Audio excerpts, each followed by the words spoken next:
Small island developing states which contribute negligibly to the factors driving the climate crisis bear the greatest consequences of climate change.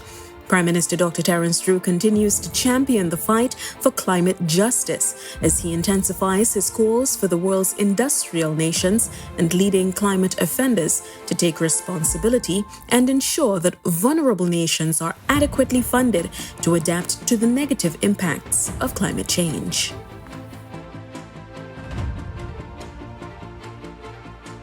I look at the issue of the climate crisis from a perspective of climate justice. For me, it is not just asking for assistance as we will normally do when we need it. I think that there is an obligation on the part of those who create this issue to help those who are suffering, to mitigate, to adapt, and to be able to continue their development. It is critically important. That is the argument that I have brought to the UN since my first address in September of 2022. It is a matter of justice. And that will always be my argument. Why? The industrialized nation started to develop. They developed on sources of energy that came from coal and fossil fuel. Among other things, these are contributing significantly to the climate crisis.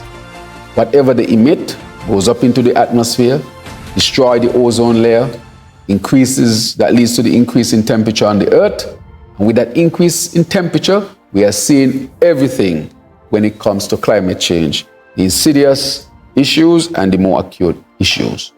Here in the Caribbean, climate crisis represents an existential threat. What does that mean? Our very way of life can be totally wiped out, as we are now seeing in the Grenadines. This is serious. And it's not just about assistance. It's about giving us the necessary resources. St. Kitts and Nevis cannot afford it. We can't afford it. It costs billions of dollars for us to adapt, for us to be able to mitigate, and for us to be able to continue to develop. We can't afford it. We did not create the crisis, yet we are suffering significantly from it. You hear our people crying that they don't have water. That is because rainfall has dropped significantly. Mold, that is because of the shift in the climate. Mold is growing at a much faster rate. Heat injury.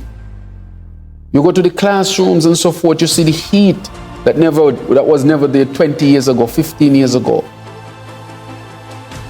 These things are having tremendous impact on our physical health, our mental well-being. Has the ability to affect our planting patterns when it comes to our farming industry. Destroying our coral, which means less fish and less tourists to be attracted to our beautiful underwater environment. The rising sea levels. Right here, the president of the UN General Assembly, he's a Trinidadian, called a meeting at SIDS that I attended. And I brought the plight of Koi Hotel.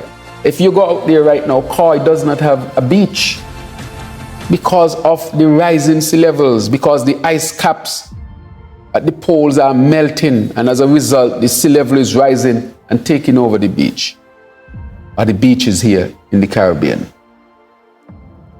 If you go out there, you see the sargassum, what we call seaweed, spoiling the beauty of our beaches, which is the attraction in our tourism industry.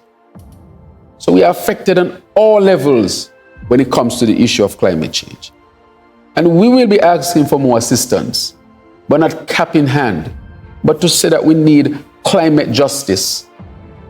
Your actions have resulted in negative consequences, and therefore we are asking you, because you have benefited significantly, to help us to deal with it.